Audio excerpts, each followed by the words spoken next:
thank you guys for coming so much, especially on a Friday morning on Valentine's Day. We really appreciate your presence. It's very inspiring to have some people show up, so thank you.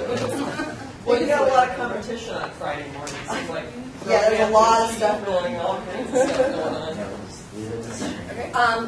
My name is Barbara, and I work in the ESL department, English Second Language, and the TESOL department, which is training new teachers going into ESL. My name is Natalie Keech, and I have been with Front Range for over 4 years, but full-time with the Boulder County campus the last 6 months. And I work with Amy Mann in the Communication Studies department, and I help out with the Toastmasters here on campus, teach public speaking, and interpersonal, and I'm hoping to get my hands on an intercultural class sooner or later, so we'll see.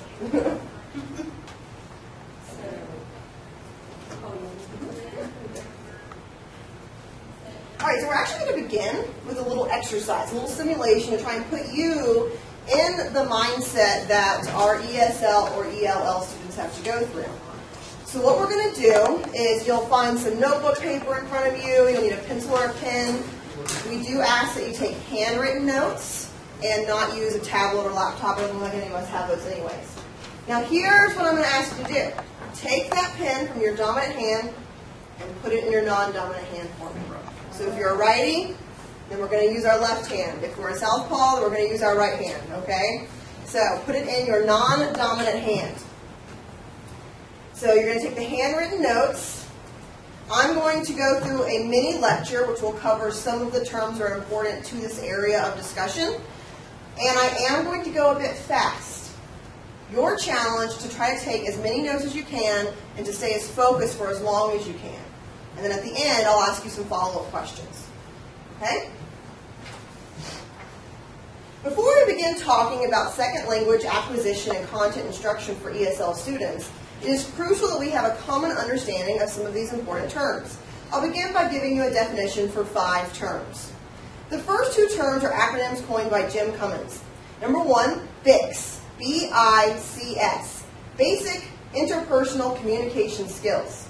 This refers to basic conversational proficiency and can be learned in a matter of hours. Cummins described BICS as the tip of the iceberg when it comes to interpersonal communication skills. Our second term, also developed by Cummins, is going to be CALP. CALP. Cognitive Academic Language Production. This is the language needed for analysis, comprehension, and synthesis of material in the content areas. It's a bit more complex and cognitively demanding. It requires a good understanding of phonology, syntax, semantics, and language function. It also differs across disciplines. This, once again, is part of that iceberg, but a little deeper than just our BICS. Number 3 is internal monitor hypothesis. This is proposed by Stephen Krashen. This hypothesis says that an individual learns and internalizes the rules of the second language. As he or she uses acquired language, the internal monitor edits errors based on the rules the individual has learned. This becomes more complicated and can be confusing because of the language rules of BICS and CALP we just went over. And those are often very different. Our fourth term, fossilization, is the relatively permanent incorporation of incorrect linguistic forms into a person's second language competence. This can be caused by overgeneralization of language and grammar rules. Last but not least, our fifth term, affective filter hypothesis, relates to emotional side of learning, such as anxiety, attitude, motivation, and self-confidence. This hypothesis states that a filter exists that affects how much a person will learn. This filter depends on affective variables that possibly block or impede learning. The goal is to lower the affective filter. Excellent. Now we are on the same page with these 5 terms. Let's discuss them together as a class. All right. Thank you for bearing with me through that. I saw some interesting faces as I was going along through there. So just a quick recap, sort of breakdown of your experience. Raise your hand if you took notes all the way through my lecture. Good job. Very diligent students. And welcome, Paula. All right, you missed out. Don't worry, okay? She's an example of a student that comes late. Yeah. What did I miss? But you still have to catch them up. supposed to ask, anything important? Yeah, anything important. No, we don't do anything important to you. She missed a lot in 5 minutes, too. Okay, so then the next question. So we all kept note-taking despite potentially some frustrations. What prompted you to continue taking notes? How did you try to cope with the struggle of taking those notes as quickly as I was going? Yes, sir. Me? Yeah. I just pretty much ignored what you were saying and kept writing what I wanted to. Oh, okay. Ignored what I was saying and kept writing what I wanted to. And do you think some of our students do that? Definitely. Okay. Anyone else? A different strategy as they were going through? I was focusing just on writing it. Just on writing it. Yeah. So do you think that thinking back you can comprehend anything I actually said? No. No. You have to look at your notes and say, what did I write? Okay. Anything different? Yes, sir. My notes are really shallow. I made up my own. COG, AC, slang, fraud. Okay, so you went real minimalist with your note taking. So I was trying to listen, Yeah. and then this suffered a lot. So then my question to you is, if I were to send you home now and say, okay, with the notes in hand, complete the homework, could you do it? I might be able to know what to go look up on the internet. Ah, what to go look up on fancy Wikipedia for us, right? Okay, excellent. Well, thank you so much for sharing that perspective with me. How do you feel initially, right afterwards? How were you feeling? Were you experiencing anything as you were writing notes? What emotions were you experiencing as I was going through that for you? Frustration. Frustration. I was irked at you. You were mad at me. Yes, you were like, come on now, teach us how to teach. Okay, so you were frustrated. You were mad at the instructor, the person who's sending this to you. Okay, it's important to remember that feeling because quite often that's what our ESL and ELL students feel. And it could be something less complicated than this. Certain terms we use in our classroom are not terms that they have in their everyday repertoire. Like repertoire. If you use that in class, they may not know what that means. The word essay sometimes can confuse students. They don't know what you mean by an essay versus a journal versus a reflection versus a research paper. So it's important to realize those distinctions aren't always clear for your students when you just utilize those terms. Okay, so now let's see how we did. I want to give you a little test real quickly, and then we're going to move forward into some strategies and some of these terms for you as well. Do we have to use our non-dominant hand for that? No, you can actually answer. You can answer properly for the rest of the class. Take notes at your will. So, can someone tell me what BICS stood for? What did BICS stand for? It was the first term I gave you. The B stands for basic. That's all I Okay, got. we got basic. Basic interpersonal communication Skills. Skills, okay. So as a class, we now know what it is. Unfortunately, we don't get to take exams as a class sometimes. All right, what about CALP? What did that one stand for? Cognitive acquisition language fraud. You were very close. Cognitive academic language production. All right. So just being aware of the frustrations our students may experience. I'm now going to let Barbara take over for you. And to curb any of your curiosity, you do have the whole sheet I read to you in the back of your packet in case you want to know what we were doing, okay? Okay. We don't want to just feel you Don't completely go lost. there now, okay? Go there later. When Natalie and I started putting this together, it became very obvious. There's no way we can get everything in on 1 hour. So 2 things that we are doing is, number 1, we gave you a huge packet to look at later. We are going to do another little activity here in just a minute. Before we do that, I have a couple things I want to show you. First of all, acronyms. There are a lot of acronyms in every department, so we want to tell you what acronyms we're using and why we're using them. The first one is ABE, which is Adult Basic Education. DevEd is Developmental Education. ESL, English Second Language. For this workshop, when we use the term ESL, we're talking about students that are in the ESL program.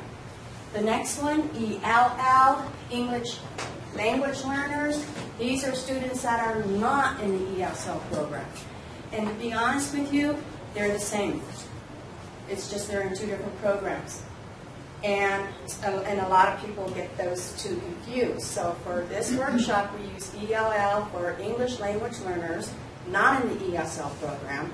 ESL for English Language Learners that are in the ESL program. Next is TESOL. A lot of people don't know about this program.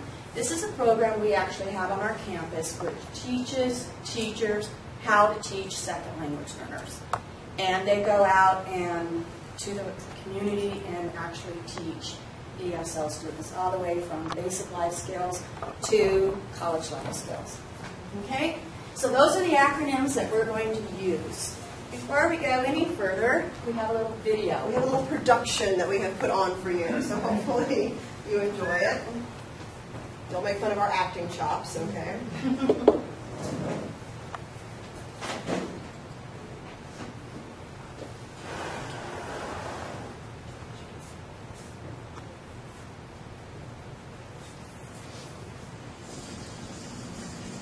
Hey, Dr. Yu, how was your weekend? Did you have a good weekend? Yeah, it was a good weekend. How about you? I watched the latest movie and went skiing. Wow, skiing, that's awesome. Did you go skiing too? No, you're not going to catch me in your green weather. You don't have too much more. We're going to fun. So all of that fun. I understand that. That's about how it is with me. I was busy doing this lesson plan. It's a perfect lesson. I'm going to get it. We're excited. Exactly. Let's go. Okay. Okay, class. We talked about various geometric shapes yesterday, and on the board we see an example of a geometric shape. Can you tell me what in real life is like this geometric shape? Stacy. Stop signs. Very good. Stop sign. Another geometric shape is a hexagon. And what is the difference between a hexagon and an octagon? Yes. So an octagon has 8 sides and a hexagon has 6 sides. Okay, very good. And what in real life is an example of a hexagon? Oh, I tell you what. I'm going to give you 5 minutes, and you're going to work with a classmate, or you can work on your own. And I want you to give me everyday, tangible illustrations of each shape. Okay?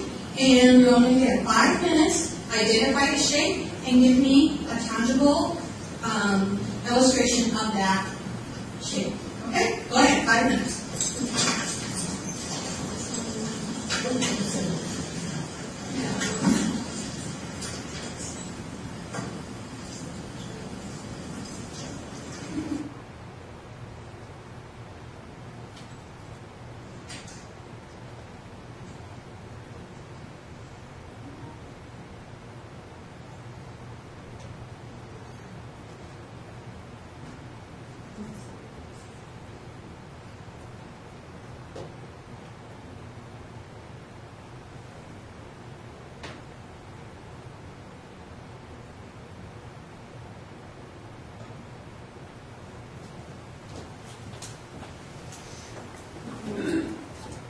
Makes you want to cry, huh?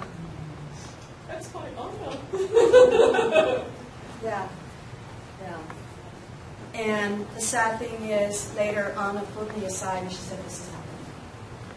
So she's a former student of mine. She's now in general ed, doing very good. And even though she's an A student, this is happening. So before we go into the strategies, let me ask you, and we won't go into depth about this, but actually it's pretty hard for me to play this role because I have embedded in some strategies, and so we did like 10 different clips. I can't really tell you're being too good of a teacher. She said, stop being a good teacher. So let's go through some of these things. We're going to talk about some tips on how to engage your ESL students. And we are also, some of the things you notice at the beginning, the teacher just sat at the desk and only talked to those students. Every class has a student that likes to dominate class. And it's really hard to get away from the dominating students to the other students. We're going to talk about that.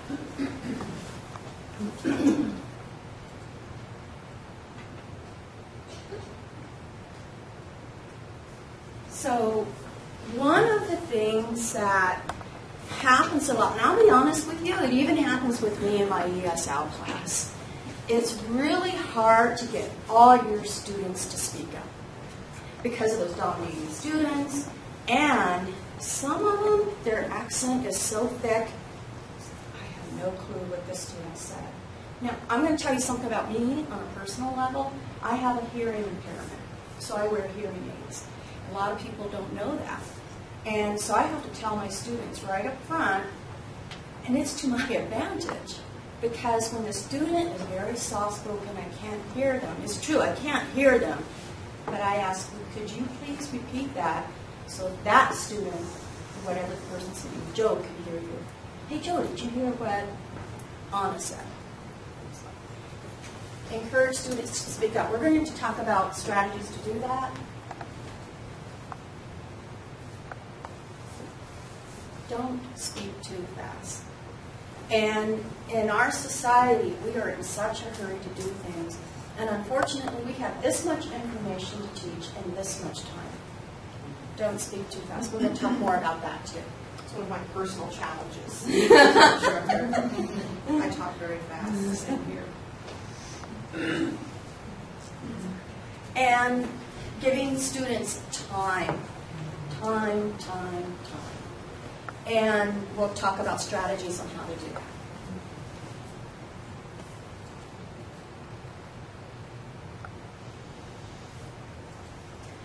Restate.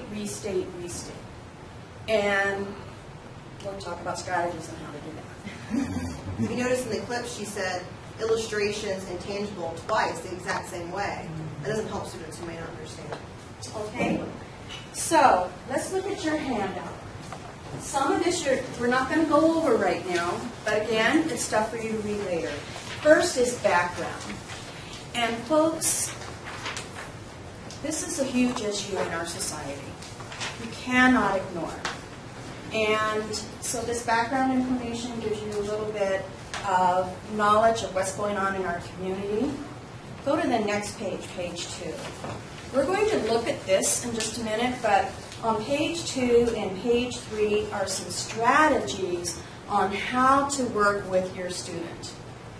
And I'll be honest with you, this is just the tip of the iceberg. And I'm just going to go through them. I'm not going to elaborate on them because we're going to do a project, and what you have to do is choose which one or more of these strategies will work in your situation. So number 1, do group work and partnership work. Number 2, integrate activities into learning, games, songs, etc. Number 3, integrate manipulatives in learning. Number 4, provide narrow reading exercises and explains what that is. Number 5, guided listening and speaking skills or activities. Number 6, making and confirming predictions. Predictions are huge. What do you think is going to happen? It's huge. And number 7, develop inferences. Number 8, using background knowledge. Number 9, using graphic organizers, note-taking guidelines. Number 10, develop critical thinking. Number 11, project-based assessment. Number 12, end-of-class assessment. Number 13, jigsaw reading. Number 14, students choose one vocabulary word for today's lesson. Number 5, group participation and or summarizing. Number 6, peer assessment. Number 7, print out your PowerPoint. If you use a PowerPoint, give it to the student. Also post it on D2L so students can look at it later. Number 18, have a D2L discussion. There's an example there. Number 19, model what you want students to do. It's only the tip of the iceberg. This kept growing and growing. We had 5 at the beginning, and then by the end of the day, we had 19. I take a whole semester on how to do strategies for the ESL students. And we're going to take a whole semester of information and put it in an hour. Can't do it. Okay, but we can start. And that's what's important. And so what I want you to do is you are in partners, and you have a piece of paper. You're going to read this scenario that's going to happen in the classroom. And you are going to look at your strategies and choose one or more that you can do to help this problem. And we're only going to give you 10 minutes. In 10 minutes, you are going to share with the whole class your scenario, what strategies you chose, and then we'll have large class discussion. Working partners? Did you say you work in partners? Yes. To work together, here's your scenario.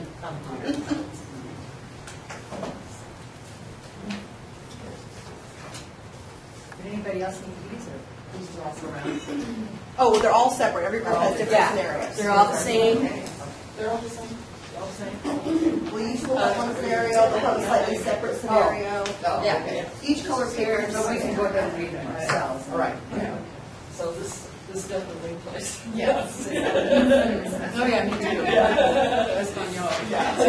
And see how it might apply to your own classes as well. Some of these are strictly English, but others can be translated.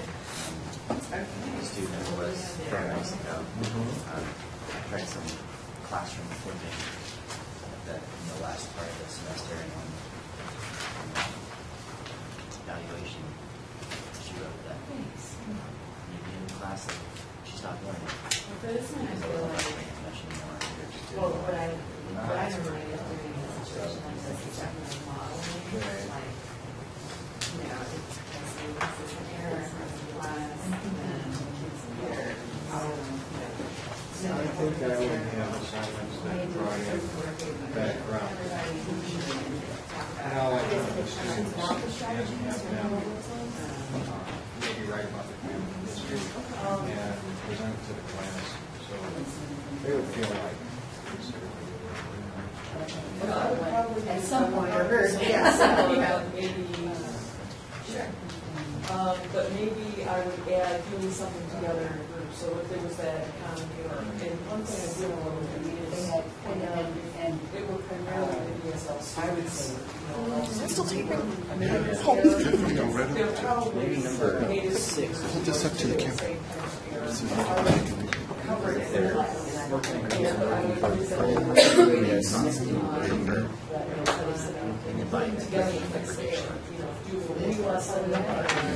That's good. Takes a moment for it to focus. And that way they can pause it if they want to read it.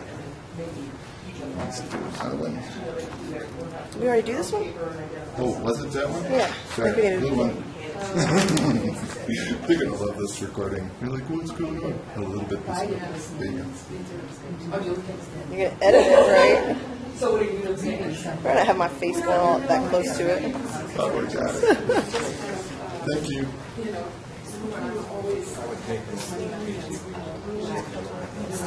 Can I just hold on to this for a second and see which ones they're working on?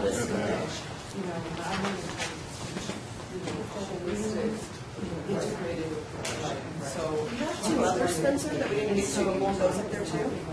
I was thinking that we're going to discuss them, so Yeah, we could add discuss those. those. Okay.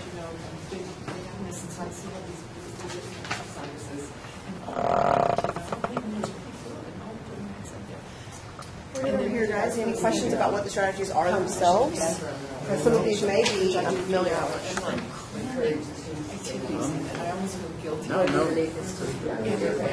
No questions.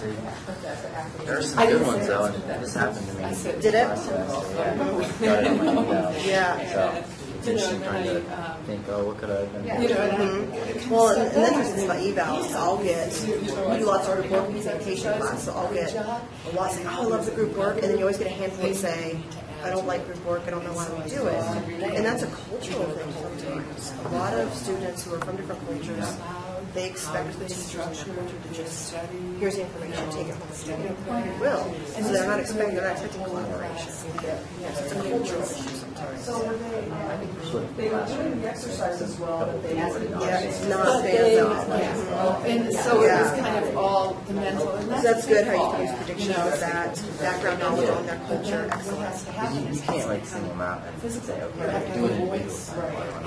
Right. So, and that always gets swept. Give them something else to run. And I don't really try to run I'm sorry, I didn't use myself. David, I'm not. you know, it's threatening to them, stand up. I started out classes with warm-up activities that require students to talk. You're asking me to read this sentence. Right. Right, Right, exactly, not even read Yeah. it, say it. Say well-constructed. And getting them used to the pattern too, to expect. Right, Sometimes so, you know, that's what harder what I when did was have kind you of throw 2 or 3 in the whole semester. It's more of it needs to be a consistent thing. At least once a week, at least elaborate, and they know what's expected of them as well. So you ask them, you ask the students.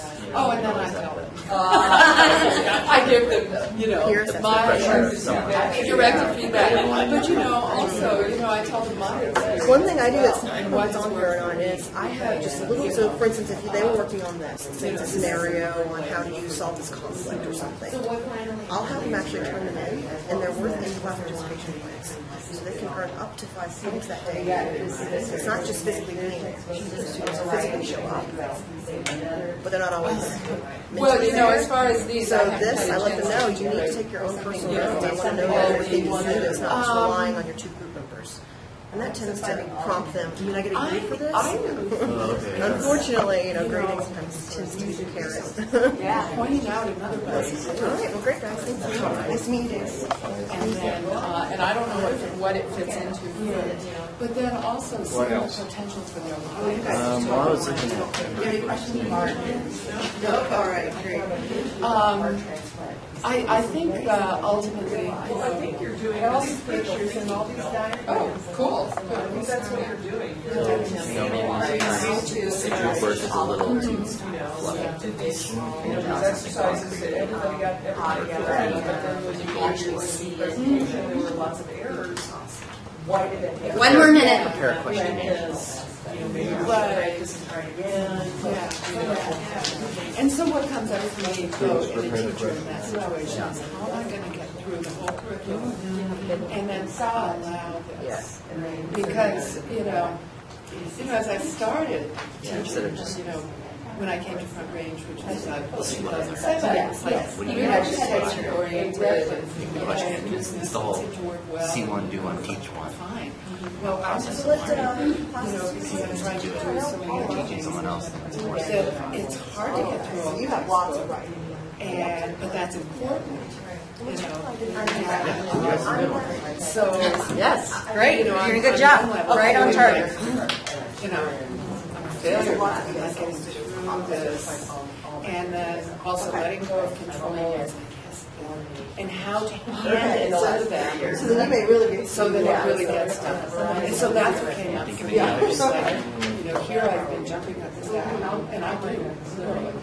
I'm bent over backwards and all sorts of things. But, and seeing that it was only part of it that got across. And so now, okay, let's back up to keep this up. And I almost feel like it's a semester. Eric, close up of your ear. I need you to finish up. Let's come back to our large group. Oh, well, thank you very much. Okay.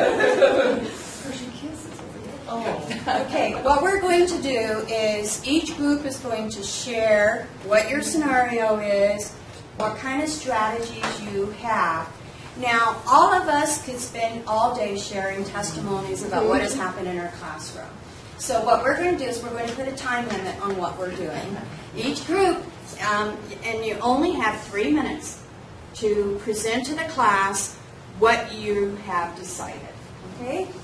And so really quick, decide within your group who is going to report to the class what your findings were. You need to give the scenario, and you need to give what your solutions are, what strategies you chose. Okay? Well, we're going to go start with the men. Right here. We haven't had a chance to really decide who's going to talk, but I'll start out and then move it over to Alex. I think it's important that you start out the class with an activity to get students to feel comfortable with each other and get to know each other a little bit so they're not intimidated. We talked about bringing out their background and having each student tell a little bit about themselves, maybe bringing some photos of their family so that they all feel respected. Making predictions would be a good way to do it so that you don't have expectations. They don't feel like there's academic expectations that they can go wrong with. Alex, do you want to add to that? Well, our scenario was about group work and how some students our scenario, some students seem to be annoyed that we are not lecturing and that we're doing group work. So a couple of our strategies involve making group work a little less fluffy. One of them would be our number 15, which is having the students create a questionnaire. So they're in the group, they're discussing, talking about what they know, and then they're creating a questionnaire which would then quiz other people about what they know, bringing in the idea of you do one, you see one, you teach one, and that process solidifies the learning. And then having them incorporate their background as well in the group work, or taking a scenario and then making predictions out of it. So again, not just discussing the things they know, but taking it and trying to apply it, giving them somewhere to run with it. Okay, very good. I have Natalie write on the board what you said, and is there anything she's missing that she didn't catch what you said? We talked about predictions.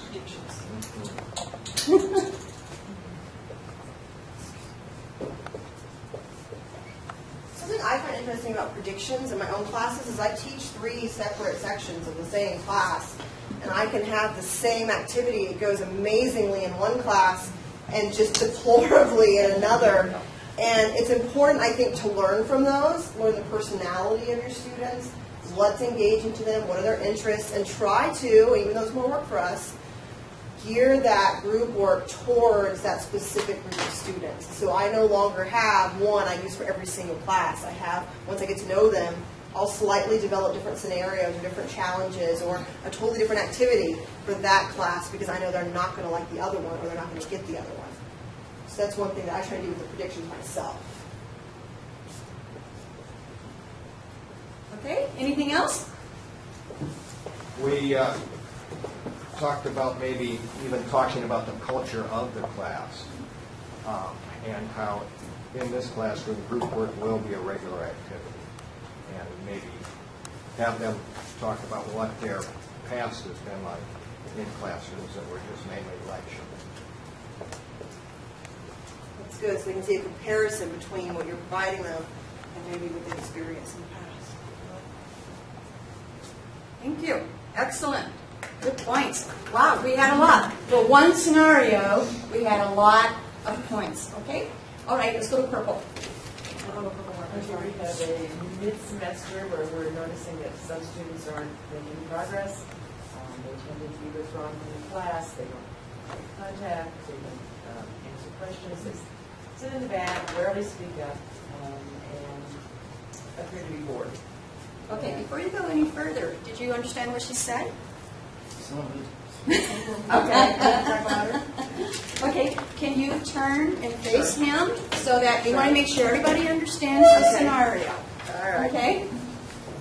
We're at midterm, and we notice that certain students aren't making progress. They seem confused. They don't get the basic concepts. They haven't been part of the class. They sit in the back. They don't ask questions. They appear bored and daydreaming, and you wonder why they're not asking questions and why they're so clearly behind.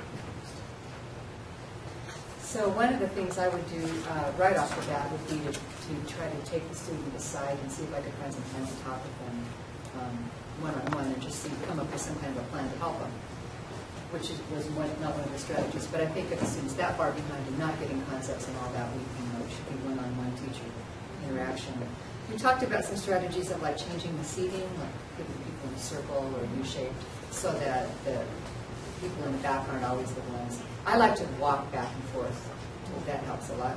And do directed questioning, so not just say, who knows this, but point to someone, what do you think about that, or what do you think about that? And to that extent, sometimes I have them write, give them a couple minutes to write down their thought on a question, and then do the directed question, so that the person that doesn't want to, or feels insecure to just speak up, doesn't have to do that. She was talking about finding alternative resources, so having the students go to YouTube to look for a video that will illustrate the point, if they're having just trouble with looking at the word and figuring it out. And is it Lori? Lynn, I'm sorry. No. She said in nursing, she's had students do things like go get a YouTube and that all of a sudden, some of the concepts and procedures come in the textbook. So those are the main things we talked about. I think also in group work, maybe do some teacher appointing of groups and not just allowing people to be with the same group. Very good. Okay, so Natalie wrote some things on the board. Will you please double check, make sure she didn't miss anything you said? You guys have a lot. That's great. Looking at something earlier on. Change the CD. Change the seating. That's right. Yes. Excellent. And that's huge. Mm-hmm. And unfortunately, we have some classrooms in the school. We don't have a lot of options on what to do. And when you have that odd number of students for an odd shaped classroom, and in my situation, since I have teach TESOL and I have a TESOL student in there, I said, you figure out what we can do. So sometimes you can't figure out the solution.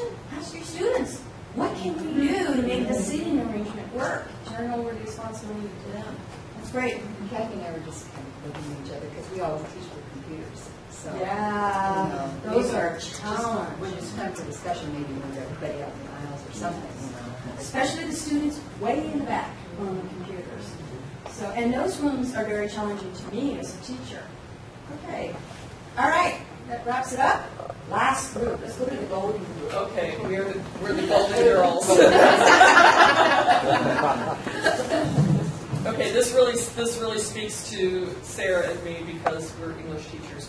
You've returned your first round of papers. You gave extensive feedback and comments about the final grade and grading criteria on each paper.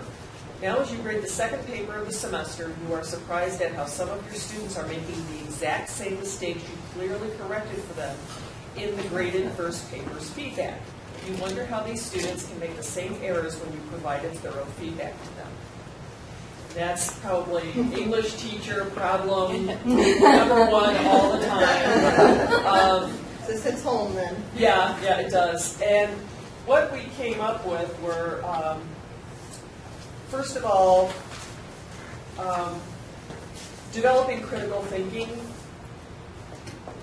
helping the students to see that, especially if it's a common error, and we wouldn't want to, even if all of my ELL students made the same error, it's likely that native speakers made a lot of the same errors too. So I would not point that out, but we would tackle it as a class. And so we came up with ideas like doing a mini lesson on that particular issue, and then having students get in groups and work on their own, identify one of those errors that has probably been pointed out, and then repair it, and then have a classmate look at it and say, did I repair that correctly, or do you have some other suggestions?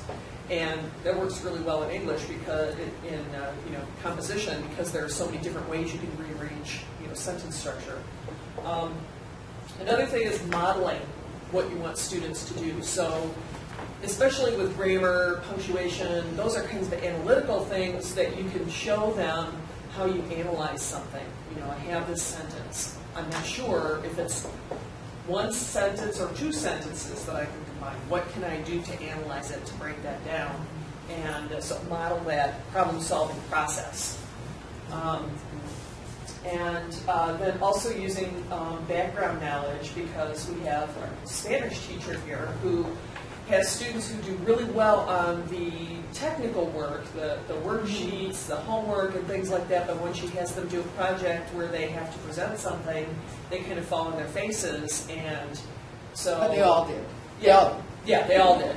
And so her challenge is to help them see the value and to help them try to transfer that book work to the real life thing. So using their background knowledge and those types of things. How does this apply? And I think all of this really kind of speaks to the challenge of transfer, skill transfer, and helping students realize in these fuzzier kinds of courses that you continue to write run-on sentences, and even though I pointed those out, if you're still having this problem, it's time to do something about it. Yeah, and then once you get that nailed down, then you're not going to have that problem with another writing assignment. So Did you get all that down? Just short. Wow, I got half a sentence down here.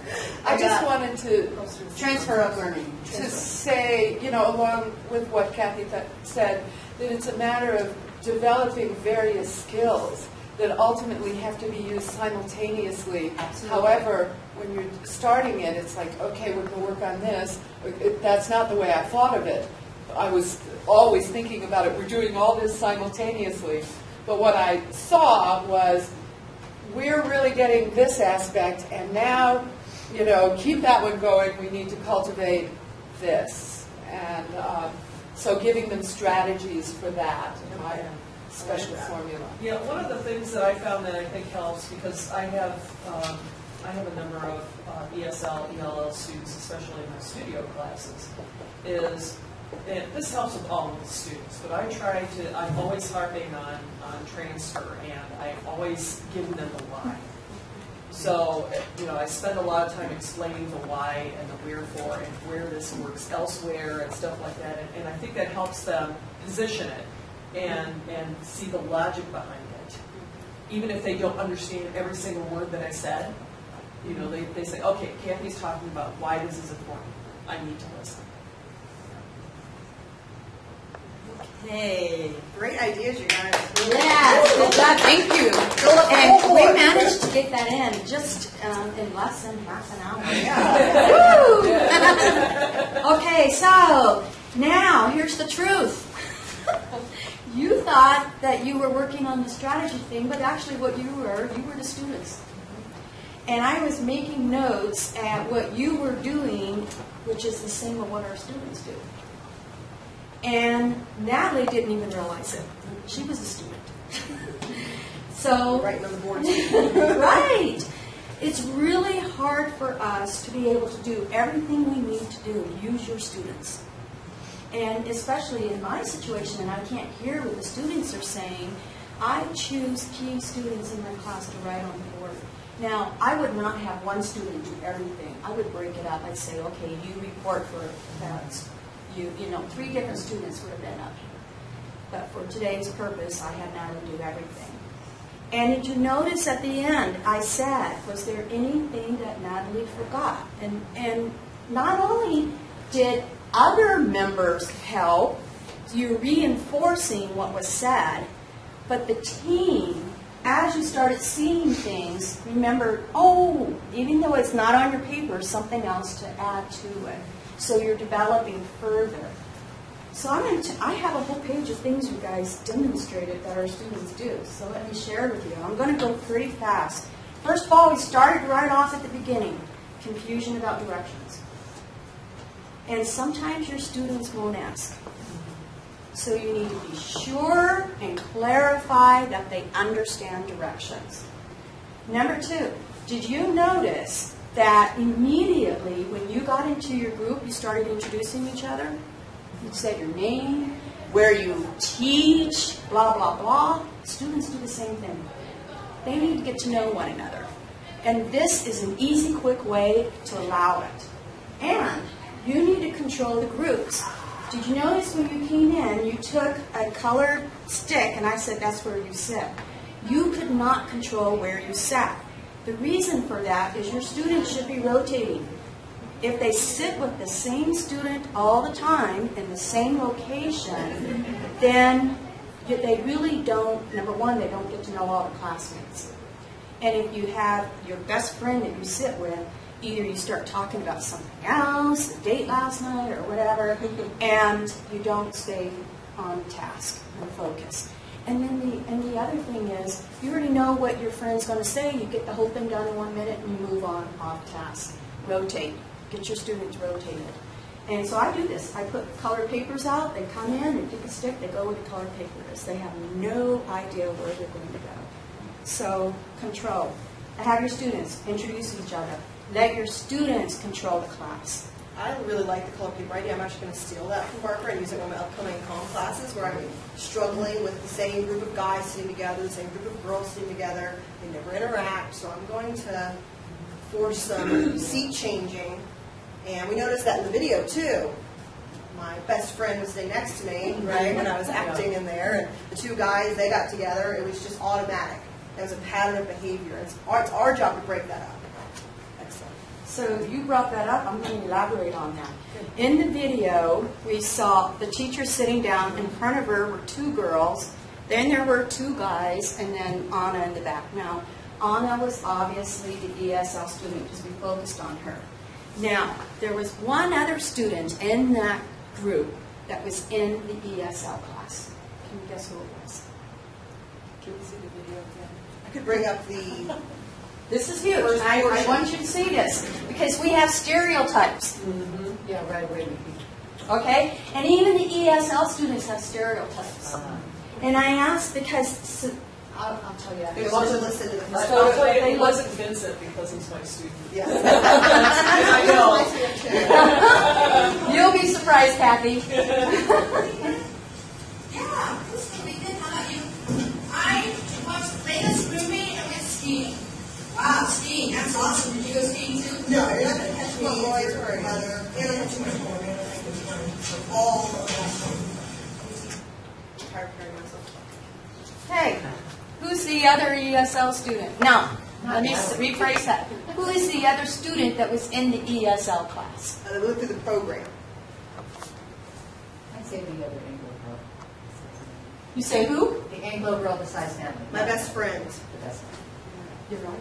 Yeah. Candace. Candace. Candace came to me and said, I have horrible grammar. What can I do? I said, well, the only grammar class we have in this school is in the ESL department. Are you willing to take a class with ESL learners? She said, I don't care. Give me the class. That's her personality, exactly how she did it here. She took the grammar class. The ESL students, whenever there was a grammar question, we went to her. She came to me after class. She says, they're all asking me questions, and I don't know a thing. I said, tell them. Tell them you don't know. Ask them. Tell them to help you. By the end of the semester, she became best friends with all those kids. Now, she is looking into becoming a para-educator in a TESOL classroom. It was awesome.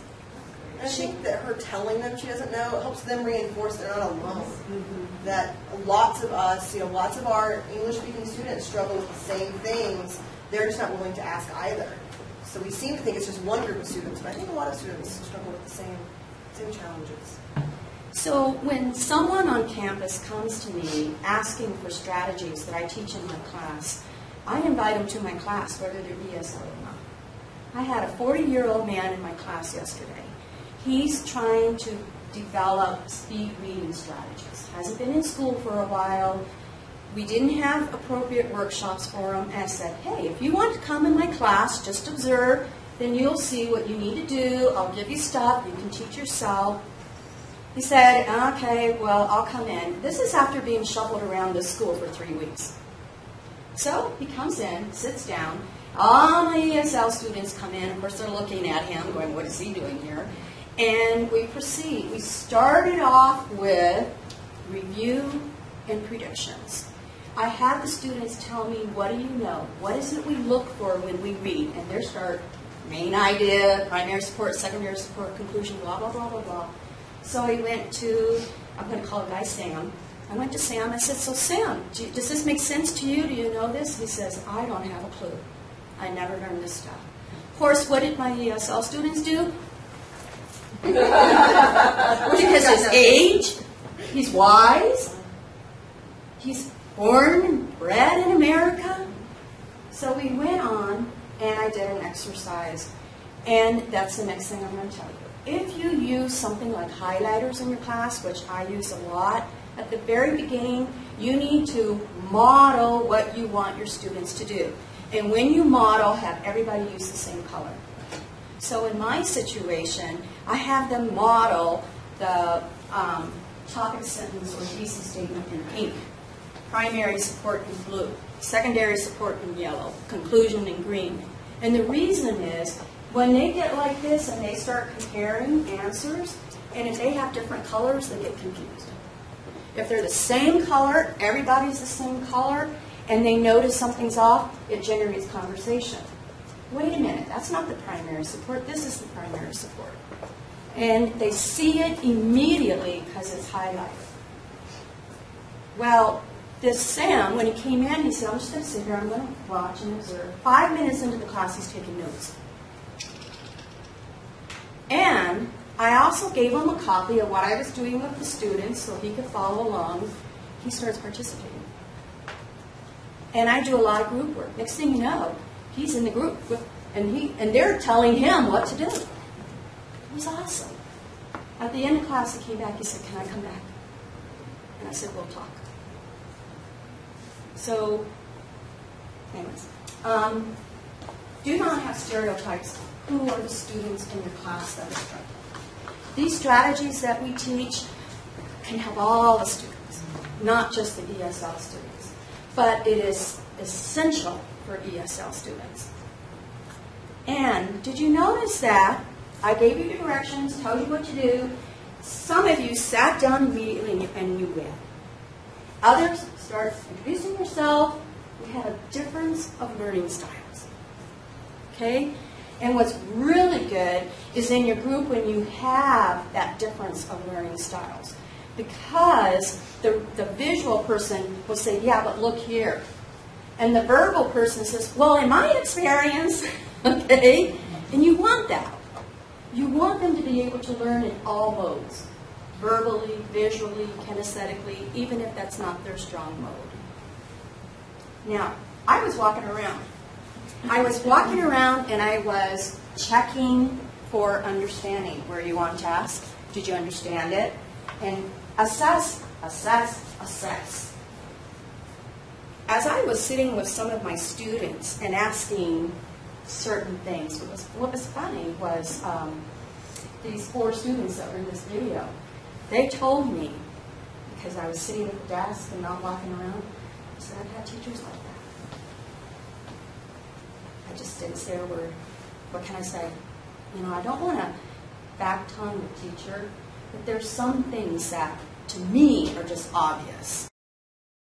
And you need to check all your students. And in ones that are on the computer in the back, you need to walk back there. And when they're on Facebook, it happens, doesn't it?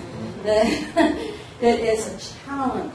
Walk around. Let them know you exist. And when Natalie was writing up here, and I don't remember exactly what was being said, I noticed that we had a student over here that all of a sudden went to a blank state. The face just went. If I was writing on the board, I wouldn't have seen that. And that's why when you see a blank state, reinforce. Reinforce. That's very good. Did you notice that we said, and then when she was writing here, transfer of learning, I said it again. So sometimes they hear one thing when actually something else was said. You just need to constantly reinforce that. Body language, look for it. Time constraints is huge. This exercise that I did yesterday, I put pressure on my students. I said, okay, you have 5 minutes to do this. And 2 minutes, 1 minute, 10 seconds, 9, 8, 7, 6. I was out loud doing that. And they did not like it. Oh, imagine that. The purpose of the exercise was to teach them that in in general ed, the teacher's not going to wait for them. They need to be at the teacher's speed. But at the same time, I was giving them a little bit of warning. And also that particular exercise, the way it's worked, is they keep working on that to eventually be able to do more in a less amount of time. But I pressure. And the interesting thing is, their homework at the end was 15 pages long, and they were all moaning and groaning. So I said, Sam, how much homework do you have? How much reading do you have? And he says, well, I'm lucky. Anywhere from 50 to 500 pages. And they're like, what? I said, that's why he's here, folks. So the more students can see the relationships with the other students and what's going on in other parts of their life, And if you notice over here, I said, yeah, I understand that. This is what happened to me. Let them know that you understand and that, and how things happen in your life too. Indirect assessment. I'm huge on assessment. In fact, I had a student teacher in my class, and I gave my students an assignment, and they thought their assignment was one thing, but really what their assignment was to see if they followed directions. So I'm sitting here and organize my papers and filling out this, and I'm just kind of glancing around like that. And only 2 out of 12 followed directions. So I told them afterwards. Only 2. And the assignment was, okay, here's a questionnaire. I want you to answer the questions. Put your name on top. When you're done, turn it in. And then we'll start working on our reading. Only 2 of them turned it in. The others didn't. But you know what students have a tendency to do? Look to the right and look to the left. If they're not turning it in, they're not. They follow their classmates. So, assess, assess, assess. I didn't mean to pick on you, but this is what happens. And unfortunately, what happens, I even ask my ESL students, where do you sit when you go in the room? There's 2 places where they sit. One, they sit at the front of the room because they do not want to be distracted by the other students. And it kind of reminds me of my preschooler. You know, they have no conceptual learning. If they don't see something, it doesn't exist. And ESL students do not like to be set aside. So if they don't see the students behind them looking at them, then they think that it's not happening, but it is. It is. The second location is in the back of the room because they don't want to be signaled out. They don't want to, they realize the students in front are the ones that are called on. And the ones in the back are never called on. So you need to get the students in the back involved. And so the front and the back are the 2 locations. You need to get your students moving around. You need to get your students interacting with each other. You need to let them know that their opinion counts. No one student is any better than the other. And unfortunately, if they're sitting in the back and you have a dominating student up front that talks or a soft-spoken student, they miss the whole thing. So get your students to turn around, okay? And don't take the pressure off of you. It's not like, I didn't hear you. Student, Joe, did you hear her? Let the students teach each other. Assess, assess, assess. And I wrote that down, transfer of learning. If they take a lesson this day and they're not able to do it the next day, there's no transfer of learning. All they did is busy work. So that's huge. Learning each other's names. And what's interesting with ESL students, some of the names, for instance, I have a student in my class, her name is Natalia. Spelled just like her name, only an A at the end, and everybody calls her Natalie. And so I asked her, I said, is your name Natalia? And she says, yes, but everybody calls me Natalie. I said, what is your name? She says, Natalia. I said, then that's what we will call you. And she was shocked that I said that. So know their names. Sometimes really complicated. And you can have, for instance, J-E-S-U-S. That's a huge one. Jesus. We really mess that up. Okay, so have all students use the same color of highlighters. If you use a time limit, which I highly recommend, make it too short. So if you really want them to take 10 minutes, don't tell them 10 minutes. So even though I told you, 5 minutes or 3 minutes or whatever, I allowed you to go a little bit over. In the planning, you plan the larger amount, but in the directions, you give the smaller amount. Because you want them to try to summarize, but yet at the same time, you want them to develop. Sort of in addition to that, something I used, because you told me about that recently, was I had to do group work, and in that same class, I'm struggling with getting them energetic, and it is 2:30 in the afternoon, so it's that 2:30 feeling. But they tend to get in a group, stare at each other for a little while, and then as I come around, go, oh, yeah, we're working. So what I've started doing is, you can get it on Google, it's just a timer. I put in, you have 5 minutes to complete it, to get your ideas down, and then we'll share. And when it goes up to the time, I notice students say, come on, we only have a minute left. And they really seem to rejuvenate each other. We only have 3 minutes left to finish this worksheet. And of course I need more time. I say, do I need to add any more time to the timer? And they'll say yes. I don't want to rush them through it, but it keeps them from lollygagging for about the first 2 minutes of the time that you put them together. A couple, I really only have 2 more things to say, and one is the critical thinking issue. That is huge. And you know what, it's a challenge for us as teachers to turn the lesson into a critical thinking moment. And with ESL students, that's even bigger, because I taught in Japan for 4 years, by the way. I didn't give a little bit of background on that, but I taught in Japan for 4 years. And you hear so much about how smart the Japanese are and the Asian students. And when I was in Japan, I actually visited other schools. I went to Singapore, visited the international schools. And folks, our schools in the United States are excellent. And a lot of those things that you hear, they're biased. They only tell you half the information. And I can, at all the schools that I visited, especially in Asia, they don't teach critical thinking. So the students don't know how to learn critically. And so not only, now they're learning a second language, and most of these students are older, they're having to learn new life skills, and this critical thinking thing is very hard for them, and they don't like it. But critical thinking is what's going to make them survive out in the community. So it's constantly a challenge for us as instructors to figure out. And the program they have here, Teaching with a Purpose, they talk a lot about critical thinking. So I don't really want to put a lot in that today, but you do need to try to figure it out.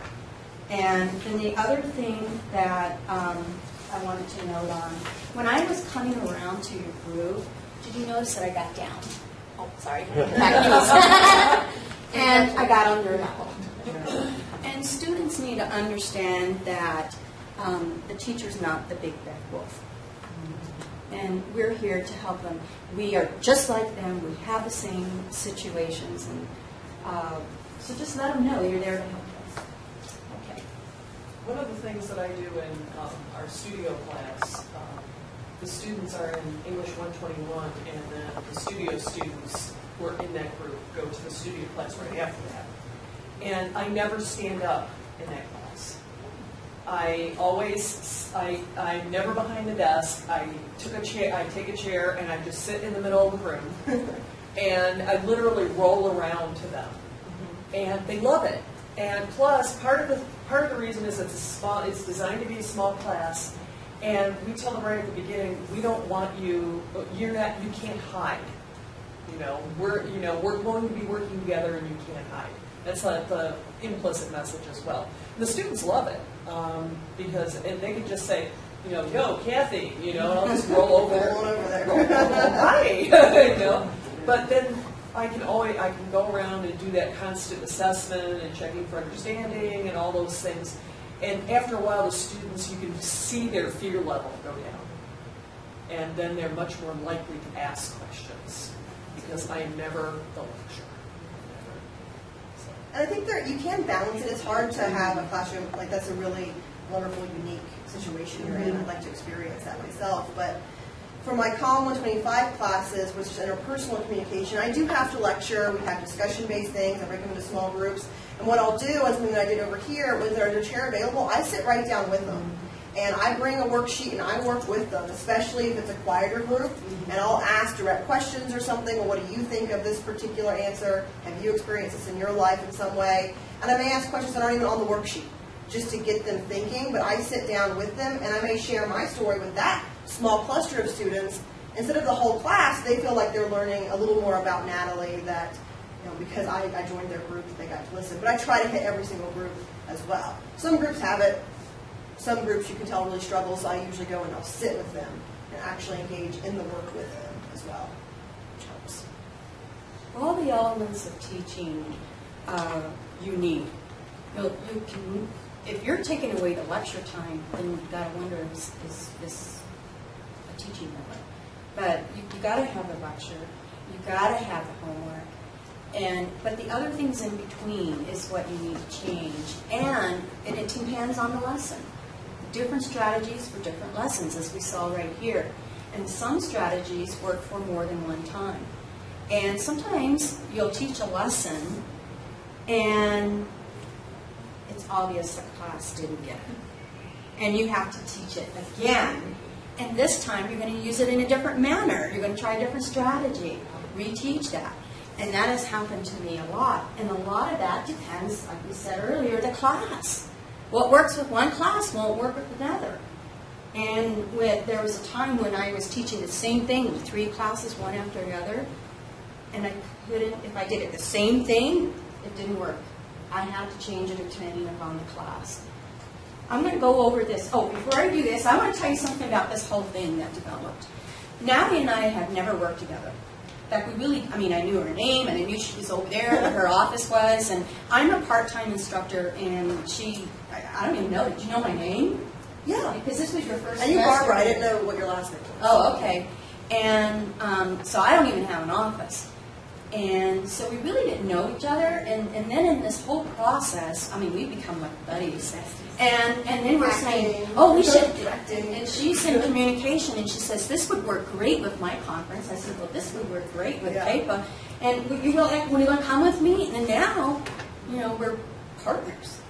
And that's what's going to happen with your students, is they're going to learn, you know what, I really need to study this stuff. Can we get together? And they get together in the lobby, they get together for coffee, they become partners, they get married. I don't know. Matchmaking.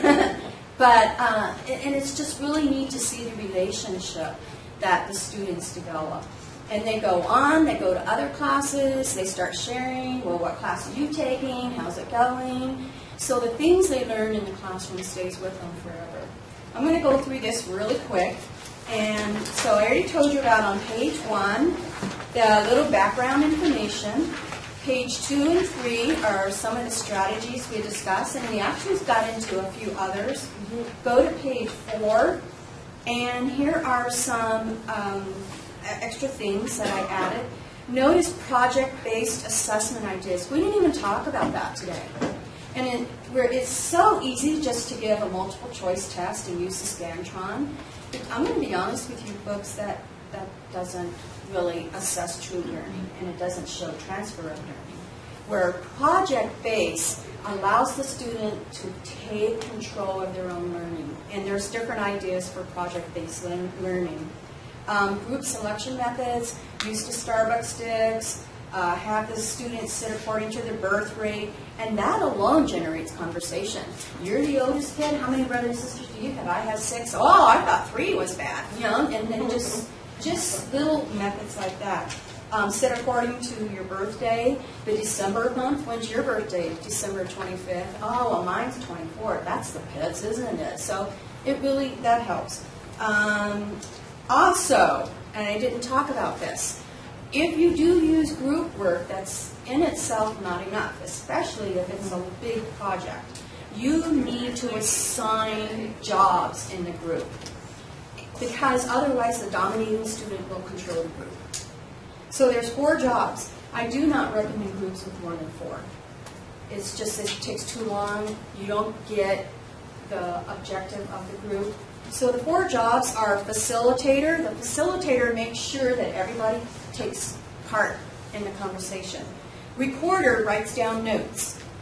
Announcer is the one that reports to the whole class what the group decided.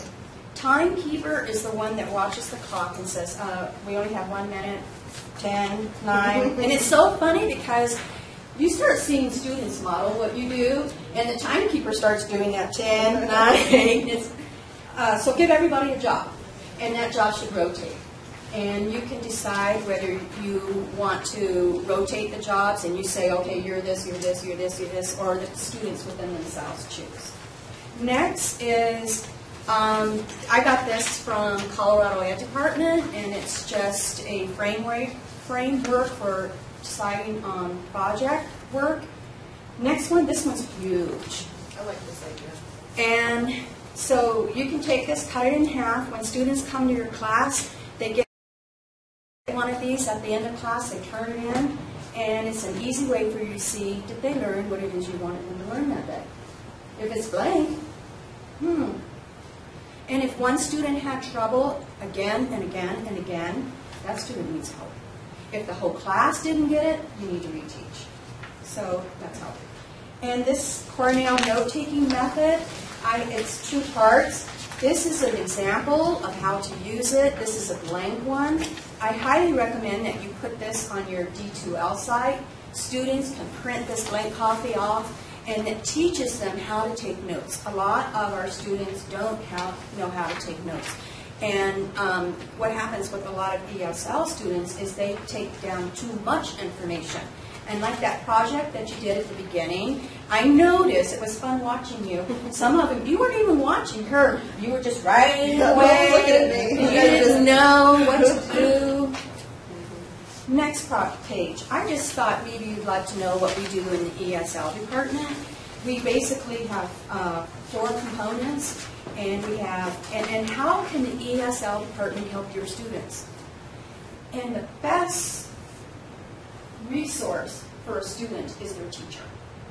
So if you notice that your student, the pronunciation is so bad, no one in the class understands them, maybe you might say, you should go check into a pronunciation class. If they're really good with writing, but their reading is really slow, maybe you should look at taking a reading class. Now, we can't make our students take these classes, but allowing them to know that the class exists is huge. You would not believe how many ESL students come into my program not knowing that it even existed.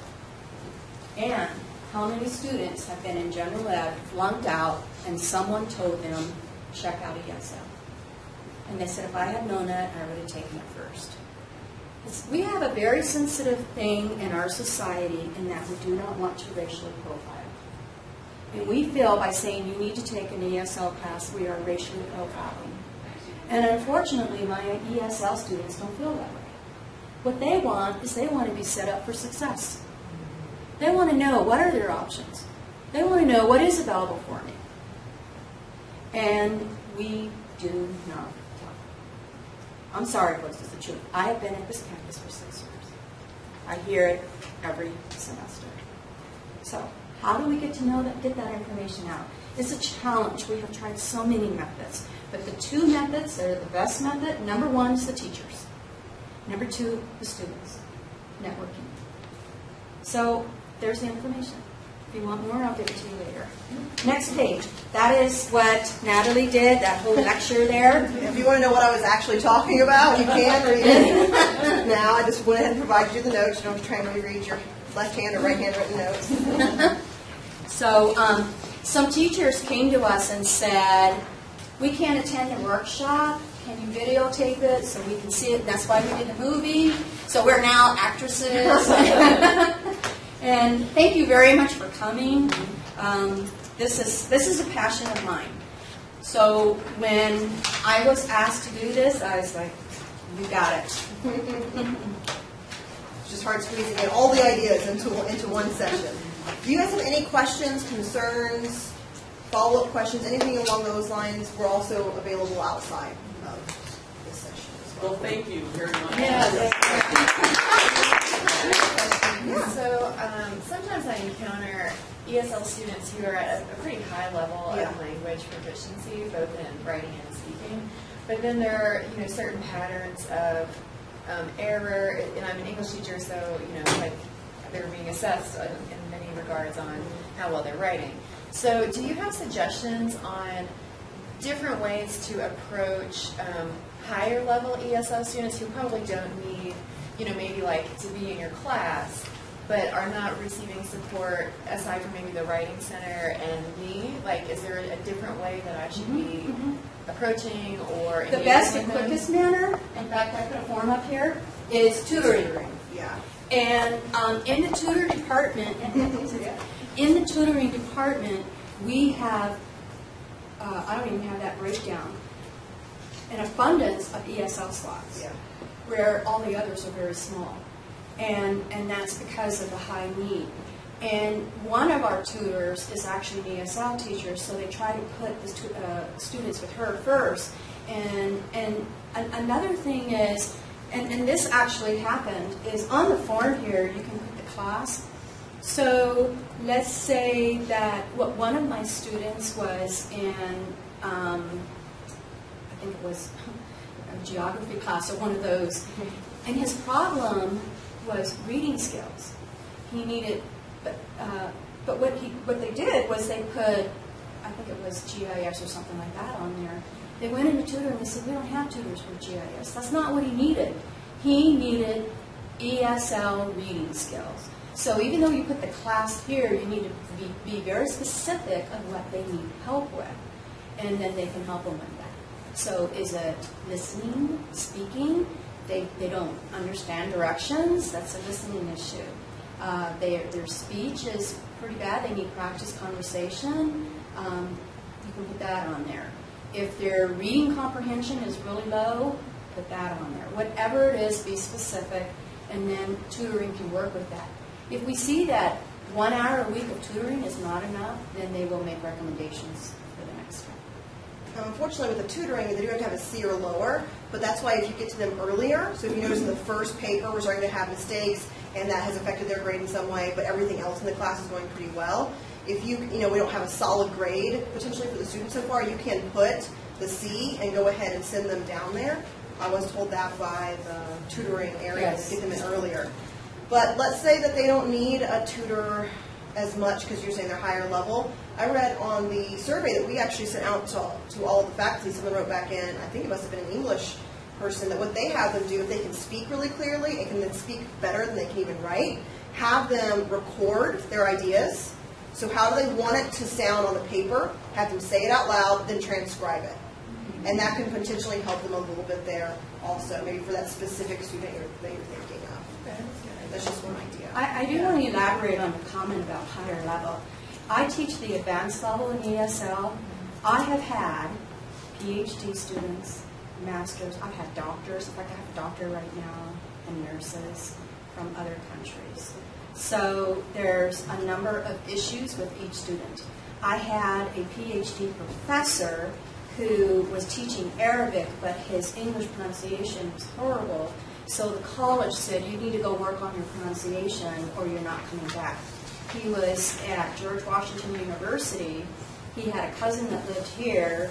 He contacted his cousin, decided he was going to come here for 1 semester, and he ended up in the class. It's amazing the background. My students, I have a lot of higher learning level students in the program.